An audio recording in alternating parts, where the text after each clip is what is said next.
Good morning, everybody. It's Frans here from Bank Angler. Um, it's Tuesday, the 12th of September. I'm down here at Golden Ponds. I've decided to maybe do some sort of a series of videos just showing people what bank angling is, and I'll probably over time maybe add some other styles as well. Who knows, maybe I'll end up on my box with a pole.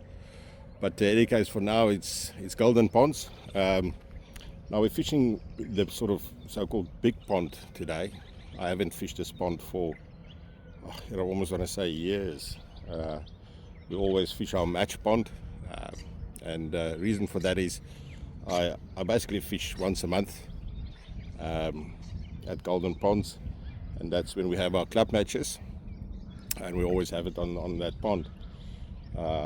But I decided to do a little series about Golden Ponds and different pegs. You know, a lot of the pegs I've never fished, like this one. I've got no idea what to expect today. And during the series, we'll fish different pegs. For me, it will also be a learning curve to see a little bit more about the venue, different pegs, how well they fish or not. And I think it makes things exciting instead of just doing the same thing over and over, because that's pretty much what I do when I fish the match lake. I just got my standard bait I use. It tends to work most of the time, and you don't try different things. Or this will be the little bit of the unknown, where the match lake is pretty much a known. You know what to expect. You will catch fish. You'll catch either a lot of fish or you'll catch a hell of a lot of fish. It's one of those things. Today, I don't know, I've got no idea what to expect. I hope for a couple of maybe some perch and maybe some koi or carp. We'll see what turns up. So, looking forward to this series. I think for me, it's exciting. The other thing is I hope these YouTube videos will go around the country eventually. I want people around Australia to see what it is to be what I see ourselves as sport anglers. You know, for us, it's not about catching fish to eat them. For us, it's all about the sport itself. It's about preparing and then on the day executing your plan. Sometimes it works, sometimes it doesn't, but you always learn. And when you come back, you maybe change one or two things. And by doing that, eventually, at the end of the day, you become a better angler. And doing it in a competitive environment actually pushes you a little bit harder. It's actually gets to a point where I remember back in South Africa when I fished there, I got to a point where I couldn't fish socially anymore. You know, that adrenaline with competitive fishing, it's so enjoyable. Yeah, you know, it's almost can't get enough of it. So yes, and hopefully Australia will one day end up like that. You know, who knows? Bit by bit, hopefully we'll get there one day. But this is just to show people who we are when we say we're sport anglers, how we fish, and how we enjoy our sport. You know, we look at the kit. It looks very different to just a couple of bang sticks, a white bucket, and a plastic bag or something from the shop. Our styles of fishing is a little bit more involved, and that also adds enjoyment to it. You know, when you have nice kit, you like it. It's like any trade. You know, if you have nice tools, you enjoy it more. You know, it just makes you more efficient as an angler and more competitive, if that's your thing. But apart from that, I think a lot of anglers are tackle tards. You know, we like nice things, and we always fall in that trap. But we enjoy it. It's part of our sport. For whatever reason, people do it. Some do it competitively. Some purely do it for enjoyment or as a family sport. So, yes. So let's see how today goes. What I have here is my tripod setup, a typical setup with bank angling. And then in front of it is my new, we call it a cradle. It's where you unhook your fish. This one is specifically high off the ground, so it just makes life a little bit easier. You don't have to bend down. When you catch lots of fish, it can actually play a role at the end of the day. Again, make yourself more efficient and don't tire yourself early. Yeah, so I think that's it. So what I'll be doing now is I'll just bait up those rigs, bank angling rigs, running sort of spring sinker A single barbless hook is what we use at Golden Ponds because we catch these fish all the time and release them. We want to make sure they stay in a good condition for the next guy. You know, we want them to grow big trophy fish, and there's only one way to do it, and that's to look after the fish, you know, which will just produce bigger smiles down the line. So yeah, that's it. So let me go bait up. I'm going to fish a little bit to the right. There's a bit of a channel just to my right. It's really fishing in close. It's almost 90 degrees with the bank. The other one I'm just going to stick out sort of like in the middle here to the left. And like I said, I've got no idea what the contours here look like. So one will be sort of a margin and the other one will be a little bit further out. It is still winter, so we'll see if the fish prefer the deeper water or the margins. All right, well, tight lines, good luck.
Okay, so lines are in, bait runners are on. It's always important. If you don't do it, you'll probably lose gear. You'll go through a lot of rods and reels quickly. So what I did here was, oh geez, there's the right one already, bite on it. I think there's a bit of a channel running through there, so probably a good spot. Yeah, when I cast, I always feel the line down, or the feeder down to the bottom, especially fishing a sort of new venue. The idea with that is to feel what the bottom is like, whether it's hard or a silty bottom. That can sometimes then determine what sort of rig you actually use, or how long your hook length must be, or even the size of the hook sometimes, the lighter hooks. And that goes with the sort of bait you're going to use. If you fish on a silty bottom and you've got a sort of floating bait, or a very alternatively light bait, that's probably the best way to go, instead of a heavy bait that will just go into the silt, and it will take the fish a lot longer to get to it.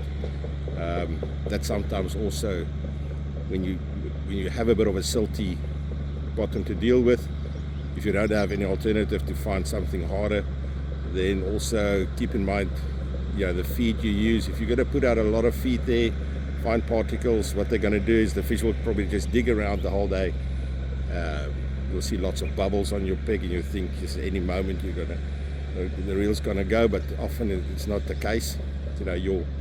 Your hook bait sort of just disappear between all the fish just getting stuck into that silt, trying to get hold of all those particles. So when you have a lot of silt, sometimes it's better just to fish have less ground bait around, so it doesn't create that sort of frenzy. You just need fish to get into the area where you're fishing without getting really stuck into the silt. So that's more a case of fishing for a fish and not many fish. You'll pick them off one by one. You'll probably be more successful having that approach. Having a hard bottom is always, in my opinion, in a venue like this, it's always a bonus.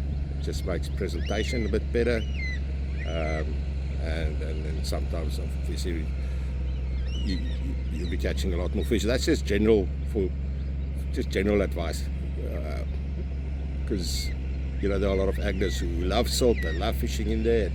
Maybe there will be some of them coming on here and say, oh, but this or that, but I'm really speaking in general terms. So yeah, you guys can take away from what I do what you want, but in any case, this is how I see it, and we'll see how the day goes. So yeah, I've had a couple of nibbles on it, right hand rod. Both these rods have got maize, which I cut in half, and again obviously on that barbless hook. After cutting it in half, I also flatten it a bit, so it becomes a very wafty sort of hook bait, easy for the fish to suck in. It's not stuck on the bottom, and it's got a more natural movement under the water. So yeah, let's see how it goes. So I've had a nibble, and how I often see that is, in bank angling we use what's called a policeman.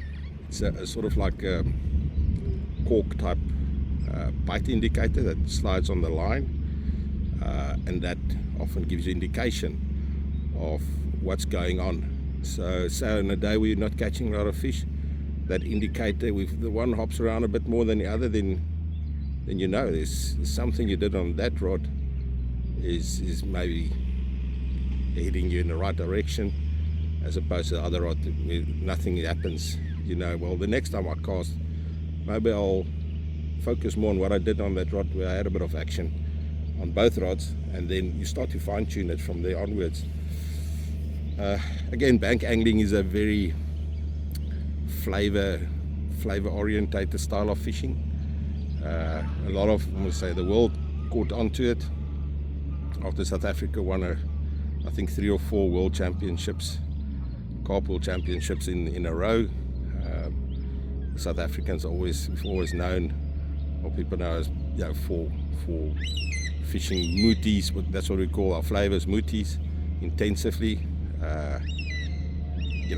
Some anglers will say, no, flavors just catch anglers, but you don't win World Cups, World Championships just on luck. So no, flavors definitely play a role, and we see it every time we go and fish. You can fish one flavor on one rod and maybe not have a lot of success. You change one or two things flavor wise and it's day and night difference.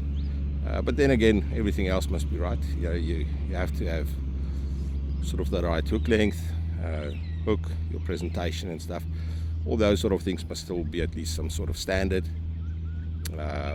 And then flavors can and definitely do play a big role in success of the day. And over the years, I think a lot of the European styles of fishing, their focus has probably been more about the nutritional value of the baits they use, a lot more natural. And I think over the last couple of years, those two, the nutritional value and the flavors started to marry. You're looking at the best of both worlds and how to combine them and creating better baits all the time. So yeah, I think there's a bit more nibbles going on. I'd love for those nibbles to turn into a run, but let's see how it goes. Like I say, I haven't fished this spot for years and years and years. The ponds have changed a lot over this time as well, so this is really almost like fishing a new spot for me. What we'll do now is we'll build these two spots. It doesn't mean if you don't catch a fish immediately on one that there's no fish there. We'll focus on the two spots I've indicated earlier on, the margin one and one a little bit deeper out. The idea is you create a feeding spot and draw the fish into that area, and as the day progresses, your bite rate should increase as well.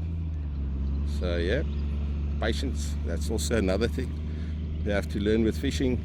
It's not just about smashing one fish after the other. It's about patience, and sometimes when you have to wait a little bit, the reward is often that much bigger. You have to wait a bit, the excitement grows. When it actually happens, it's almost more enjoyable. Yeah, let's hope we don't have to use too much patience. We're still here for the rest of the day.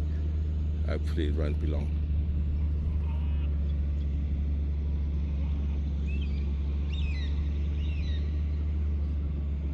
What I'll also do is, especially early in the morning, you sometimes, well, obviously after casting you can look around and see what goes on around you.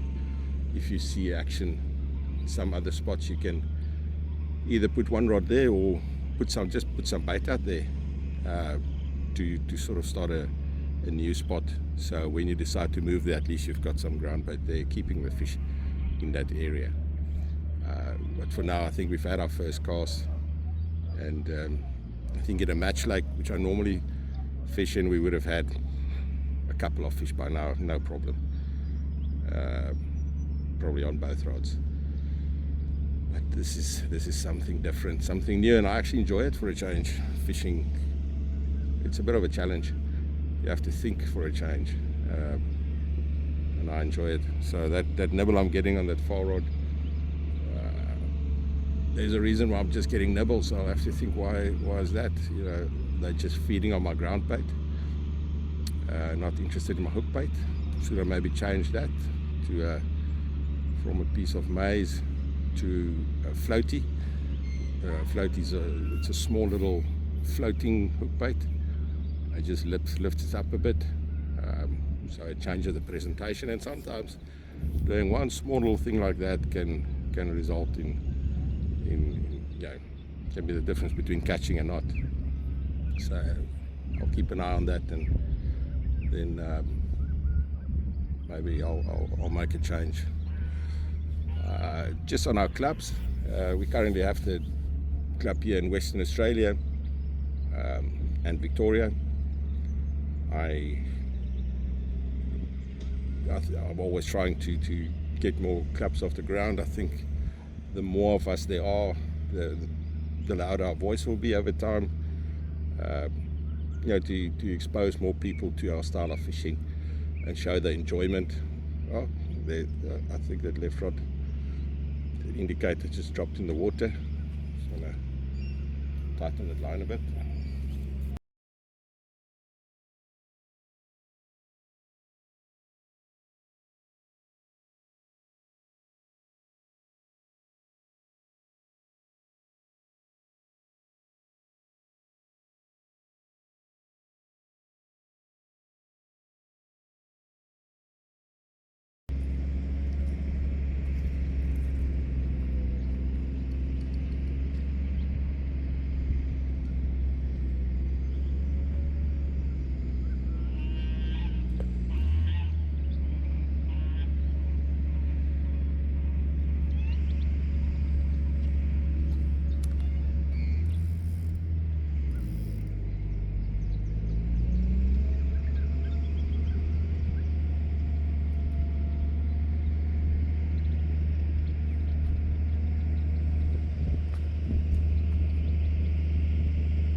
pick up the one rod. I think might be something smaller on here, maybe not. But that one I just cast it, changed the hook bait, and yeah, fish on. I see I've got a tiny little one here as well. There we go. Ooh.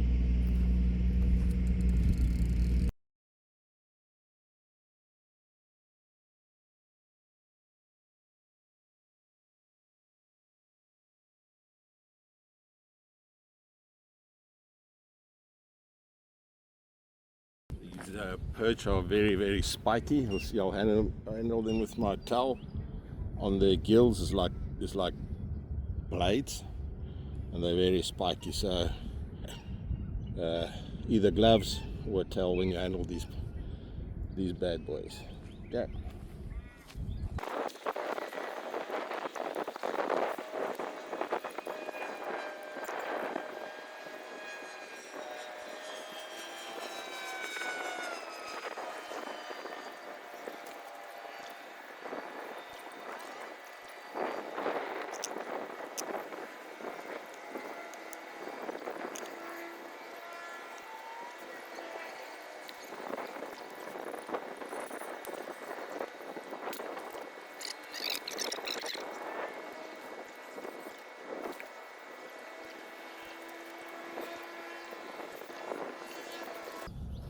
Yeah, sometimes making a change, like I did there on the right hand rod. I took the millie off the corn, and I put a little bank angler garlic floaty on there, and well, it was almost an instant result. I did the same now, so let's see, maybe it was the floaty, maybe it wasn't. I've already had a bite on there. Obviously hasn't resulted in a run yet, but well, that was very quick, so let's see. Something else also to keep in mind, when you fish a spot, try to limit it to 2, maybe 3 spots in your swim. The swim is the area where you're fishing. That's what we call a swim. You don't want 10 spots that you feed, because that will just the fish will be all over the place. You try to concentrate them in certain areas, so you sort of want to think what you do before you just start feeding spots. So what my thought here was, as far as I remember, there's a bit of a channel running through here on the right hand side between where I'm and that tree in the water. So sort of deep water, they follow channels, so they should go in and out here with that channel.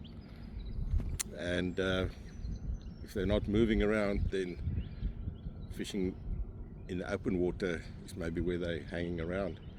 So that's why I've got the one rod sort of further out, not all the way to the middle, but just further out. It's quite deep, the water here, and then I've got one in a channel.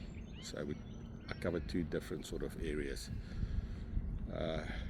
If one of them really don't produce, then I'll take one rod out and I'll try another area. Well, like I said earlier, I'll feed another area, and if one doesn't work, then so after an hour or so, I'll move, or I'll check, see what happens on the other spot.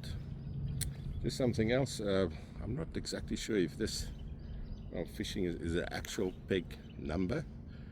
As I'll be doing a couple of videos, I'd like to mention the peg numbers I'm fishing at. Just want to have a look. Here's a board here.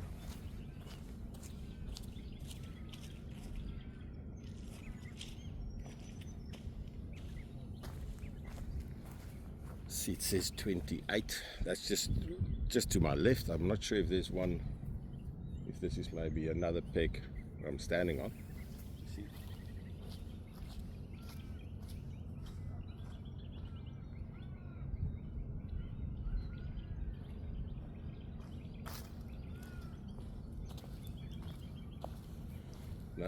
No specific numbers.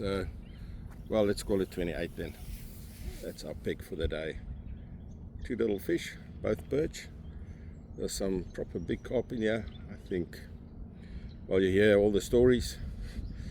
Sometimes you have to catch them to actually believe it. But 16, 18, 20 pounds. I've heard of bigger fish in here, but like I said, maybe, oh, there it goes.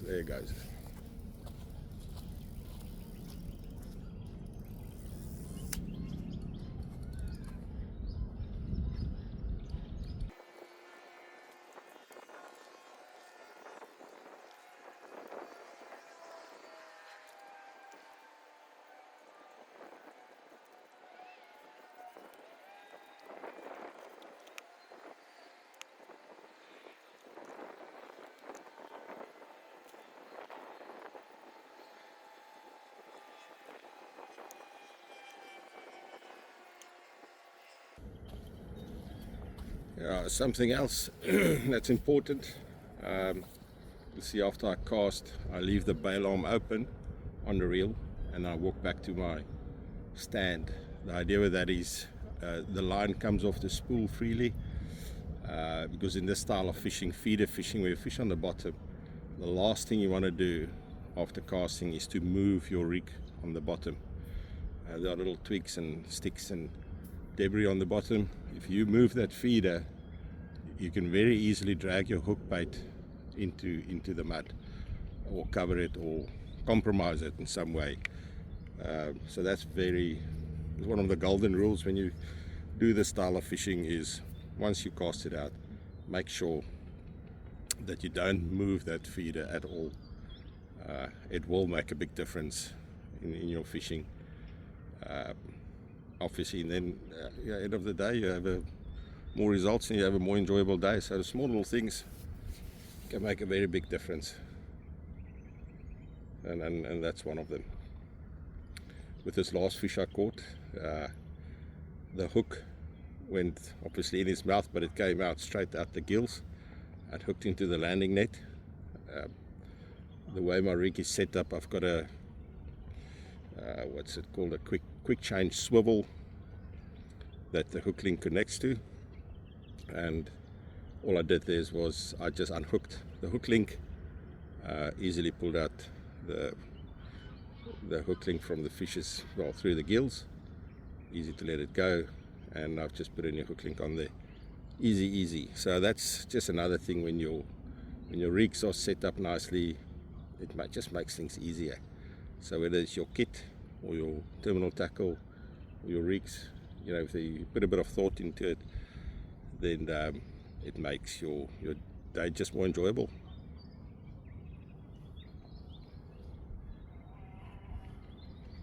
Something else when it comes to my ground bait, you see that bag that I've got there, there it is.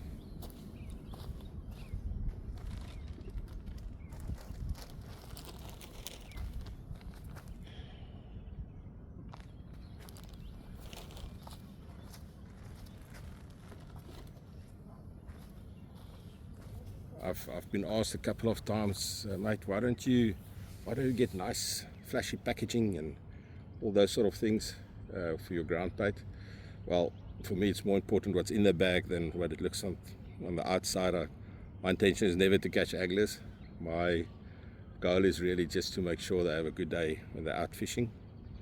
So, but the main reason why I'm not changing that is I've got just over 700 grams of ground bait in there, and it mixes with 500 mils of water, between 450 and 500. So the reason for that is it takes the guesswork out of how to prepare your ground bait, because preparing it is important, especially for people new to the sport.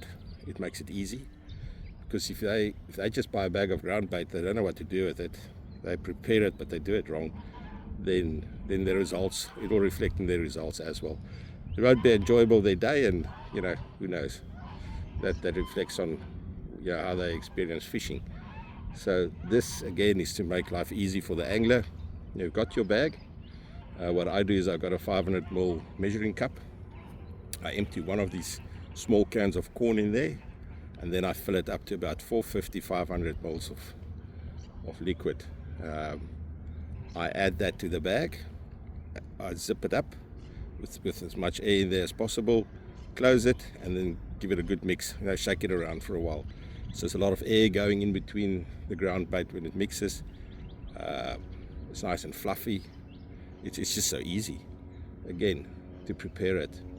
Put it aside for a couple of minutes, and you're ready to fish. There's no thinking about it. It's just straightforward, easy as. So there are a couple of ground baits available.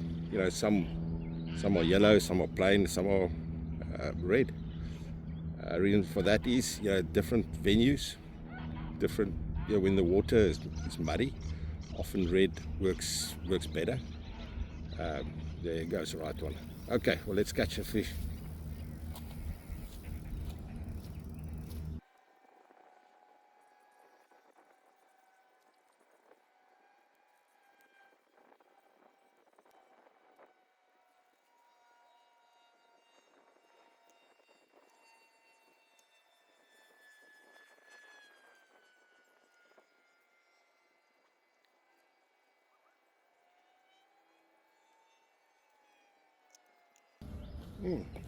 Yeah, so that also happens. Sometimes you lose them, but oh, bite on or not on.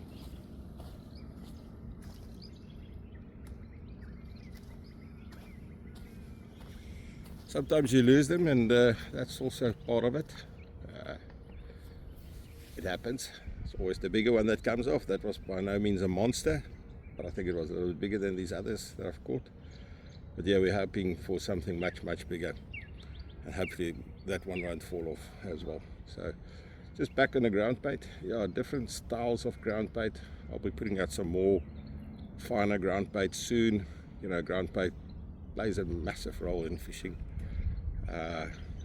The textures, whether it's just fine, whether it's got big bits in it, and so on and so on. And there's always, you know, like I said before, my idea is to maximize the time you spend on the bank.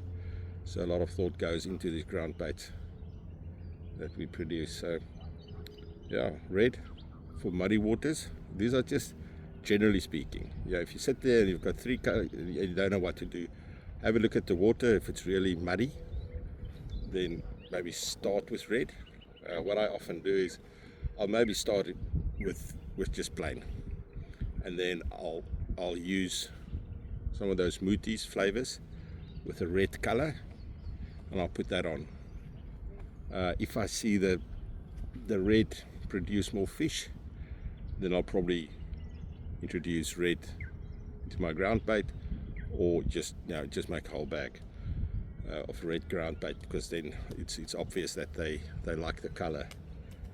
Something to also keep in mind when you fish with fluorescent or the greens, the bright yellow green ground baits, they are fantastic to attract fish.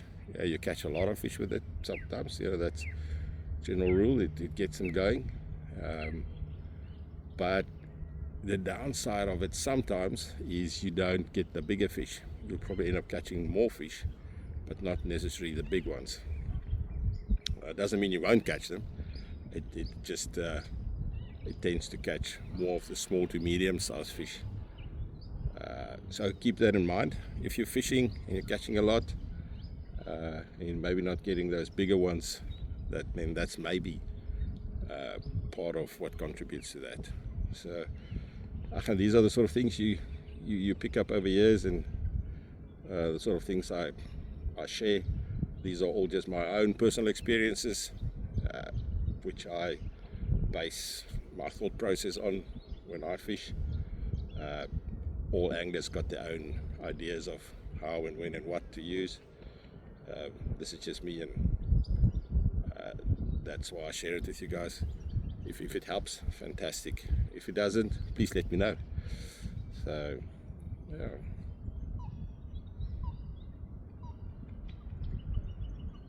Yeah, so actually our day hasn't been too bad. There's a bite every now and then and a fish. So what I'm thinking now of doing is, because this left rod is only produced at one, it hasn't really had any other bites or indications. Again, brings me back to the bite indicator. You know, I can see what's going on this rod on the left, because there's no bites.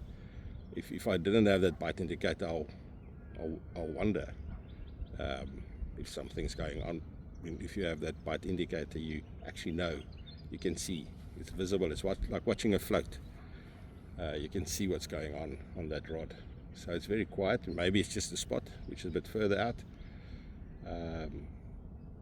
So what I'm going to do next with this left rod is I'm going to use the same bait I'm using on that right hand rod. Oh, there's already a bit of movement there on the right one. I don't know if you can see that policeman just moved down a bit. In any case, I'm going to change this left one and use exactly the same. And let's see, maybe that makes a difference. Let's see if it's actually the flavors that I put on there, or maybe the addition of some little bit of color in those flavors that's making a difference, or whether it's maybe the floaty I'm using now on that other rod. I'll give it another minute or two. If nothing happens, I'll change that one. And that brings me to another point. When it comes to changing checking your lines, So if, for example, you're fishing a match or you're fishing with other anglers around you, after a while you get an idea of what the tempo is on the venue you're fishing.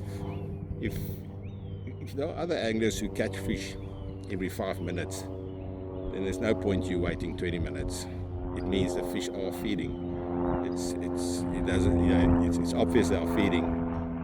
What you're doing is maybe just not what they want. So in a case like that, I won't check my lines every 5 minutes. I'll probably give it a little bit longer,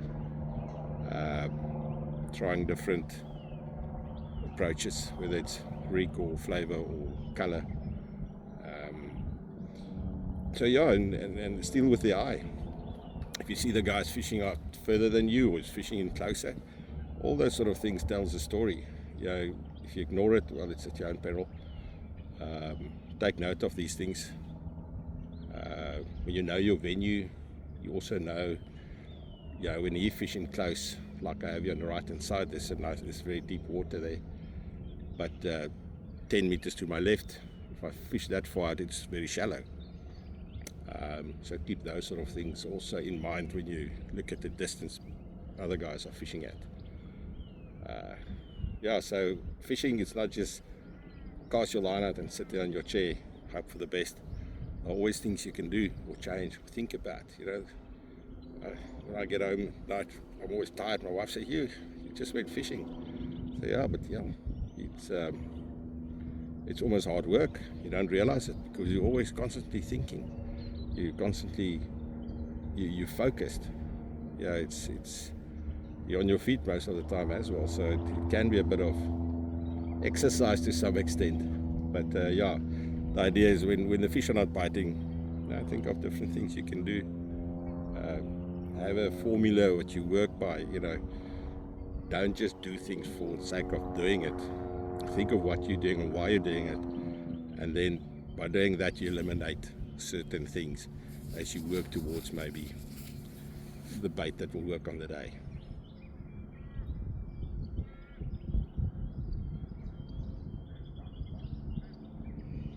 I think I'm maybe gonna give this left hand rod just a minute, and if nothing happens, and then it's time to change it. And so I'm going to give something for the fish to bite, and then I'm going to have a bite myself. Okay, we've had a bit of a run here. Oh, there it goes. Let's see. It's a bit of a different run, so I hope this is a carp.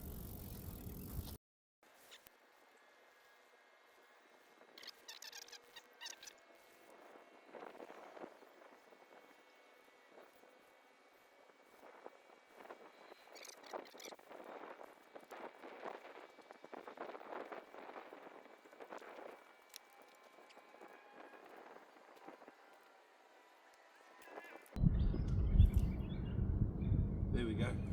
Beautiful fat koi. There we go.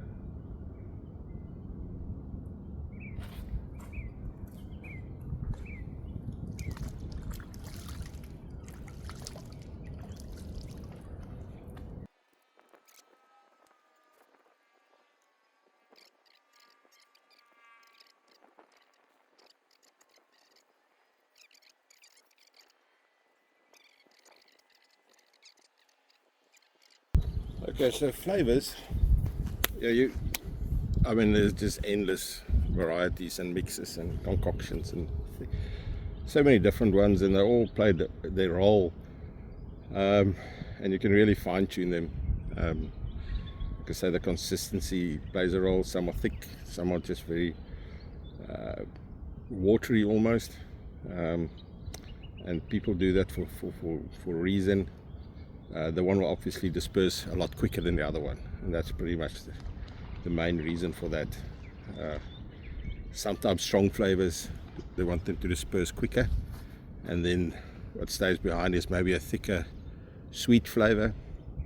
So those are just sort of, again, very basic things people consider when looking at flavors. And flavors can also be venue specific. Some venues, for example, love strawberry, Others prefer pineapple, and that's just a fact. And that can also change between summer and winter. Sometimes, winter we tend to fish with stronger scents, like the garlics, bun spices, things like that. And sometimes in summer, more along the sweeter lines. Now that's not set in stone, it's just a guideline. If you sit there and you don't know, you look at a lot of flavors and you just don't know where to start. That's just a basic start. And when it comes to applying that, I like to apply the sweeter flavor to the hook bait, and then I'll also put a little bit on the ball, and then the stronger flavor, I put a little bit of that on the ball. The stronger flavors, maybe don't start with a lot of it, just put a little bit of it in there. If you start too strong, it can actually have the opposite effect. It can actually chase fish away. It's like perfume, it smells nice, but you don't want it sprayed up your nostril. So that's sort of, again, just a guideline. Keep in mind, strong flavors, or flavors in general, when you have strong winds, a lot of water movement, it means whatever you put on your ground bait or your hook bait disperse quicker over a wider area. Then you can apply more of what you're putting on. But if you have water that's stagnant, not really moving, then you tend to put a lot less on, because that strong scent will just hang in that area. And if you put too much in there, the fish will go away. So those are some basics. And again, if you have two flavors and it doesn't work, it doesn't mean it doesn't work. It just doesn't work at that venue or that time of the year. And that's again where when it comes in doing homework and making notes, when you catch, take things into consideration. Have a couple of pointers that you mark. Whether it was hot or cold, time of year, wind, a lot of water movement, color of the water, distance, depth, all those sort of things plays a role. And after a while, after fishing a venue for a while, you start to get an idea of what it wants, at what distance, what color, at what time of the year. And it takes a lot of the guesswork out of it. So and what I find here at Golden Ponds, especially the Match Lake, is you can have the perfect bait, but if you put it in the wrong spot, you're not going to catch, or you'll probably catch one for every 10 you catch on the other rod. And I'm talking, the one is just flicked out to the right and the other one is flicked out to the left. The most important thing at that specific lake is find the fish, and then the bait that you put in will determine how much you will catch. But you can have the best bait, if you put it in the wrong spot, you'll just sit there pretty much whole day, hardly catch anything. So then find the fish, and you'll probably have a much better day, instead of just sitting there and hope for the best. So we've had our first carp, or koi. Hopefully we'll get another one, and with a bit of luck, a proper big one.